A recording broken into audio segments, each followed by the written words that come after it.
All right, guys, if you've been looking at the 2026 Kawasaki Ninja H2SX SE, you know the MSRP on it's $29,999 with an $840 destination charge, which brings the total to $30,839. For me, road ready out the door price was $30,000 flat.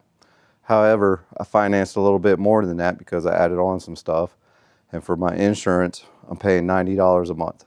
So in the second series of me talking about ownership of the H2SX, we're going to dive into the numbers on what it costs for me to get it out the door, what the interest rate is on the loan, what the payments are. So go ahead, grab you a coffee, sit down, get comfortable, and we'll talk numbers so you can compare to whatever bike you're looking at that's in the same price range. And also just keep in mind, there's other things that go into this, loan to value, debt to income ratios, and a whole bunch of other stuff. This is purely for educational purposes because everybody's situation is going to be a little bit different. Let's dive into it. My sale price on the bike, $25,415.21.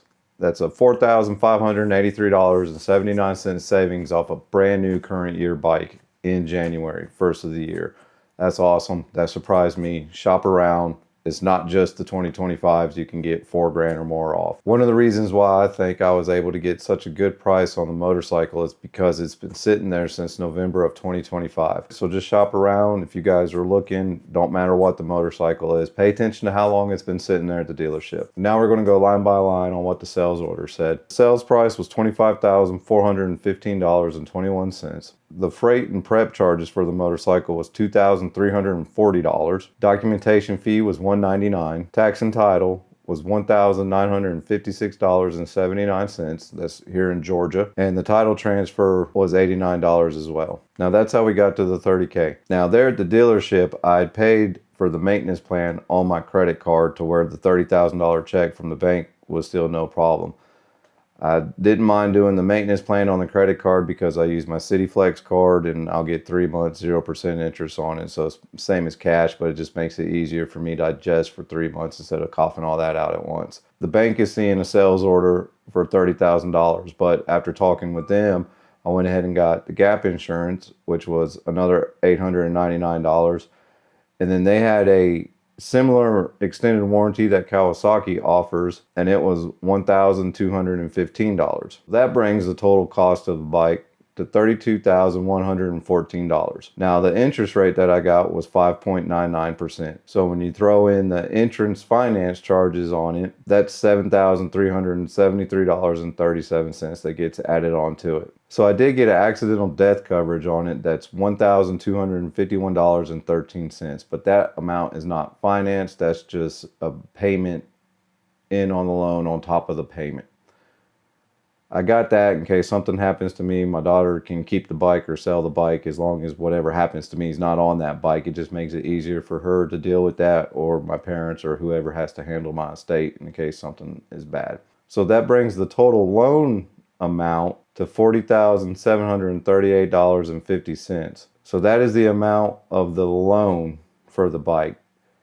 Since the accidental death coverage is not part of the loan, we have to add that in there as well, and that makes the bike come out to be $42,695.50. Now we can talk the payments on that. Again, the interest rate that I got was 5.99% interest rate on it, and it is for 84 months, so it's for forever. I know you're going to make the comments down below on how dumb that is, but the payments are $486 a month basically. The loan payment and the insurance, the loan payment again being $486, the monthly insurance on it being $90.21, we're looking at the bike costing me $576.21 a month. That's going to be any bike that's priced similar to this, and if you're in a good credit range and your add-ons or anything like this. I mean, this obviously, the H2SX is not the only bike that's $29,000 out there. Your S1000s, RRs are like that. Your Triumphs are like that. There's multiple bikes out there now that are this much, so you can reference this for anything. For the insurance, I know that's hard to compare because I use State Farm. It's all done on different things, credit score, your age. I'm 44. The insurance is probably going to be different for somebody who's 21, might be even different for somebody who's 55. I'm also single, it could be different for somebody with kids or a wife. You know, there's a lot of things that go into that. But again, If you're around my age and you have decent credit, it might be around the same. The deductible that I'm paying is $500. And the coverage is $250, $500, $100, $1,000, and then uninsured is $50, $125. And so if you're shopping for one, just make sure you're getting your quote out the door direct. Ask for that number. Don't get stuck on payments. Just ask for that out the door number and get your insurance quote. That way you can figure out what it's going to cost you. So the Mountain Motorsports Speed Pass, that will cover the first 6 maintenance intervals, the labor and everything that's associated, lubricants, shop supplies and everything for those visits. It doesn't include wearables like your brake pads, your chain, or your tires. So the way I look at it, oil change kits are getting to be just over $100 now. $600 of that I was going to spend anyways. Now for me, with this being a supercharged motorcycle, and if any warranty issues come up, I would rather just have the dealership take care of it so I can have everything covered on a warranty, because I do not plan on adding a whole lot of mods to this. If you guys have put on Brock's or a Van Diemen exhaust on your H2 at home, let me know how you like it and how it's been over the years. All right, guys, well, this has been a full breakdown of the cost of the motorcycle. I made this video, just to kind of share everything on insight of having a high dollar motorcycle and what goes into owning them and how affordable they actually are. Because again, at the end of the day, the supercharger shouldn't scare you for power or for maintenance, especially on the H2SX. It's a lot calmer than the regular H2. And not only is it calmer than the regular H2, looking at the maintenance intervals between the H2SX and the Ninja 1000 SX, they're identical.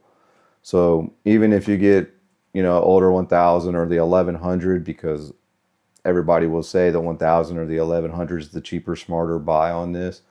You don't have to worry about all the electronics and the add-ons and everything. Realistically, it's not that crazy at the end of the day. So go ahead and put some comments down below on how your H2's been throughout the years. And if you like this type of open honesty stuff, make sure you hit that subscribe button, give a thumbs up. And for the next video series in the H2, I'm going to dive into the specs of it. We'll look at the infotainment system and the dash and the radio and really spend some time in that. All right, guys, as always, thanks for watching. Stay safe, ride safe, and be blessed. We'll see you in the next one.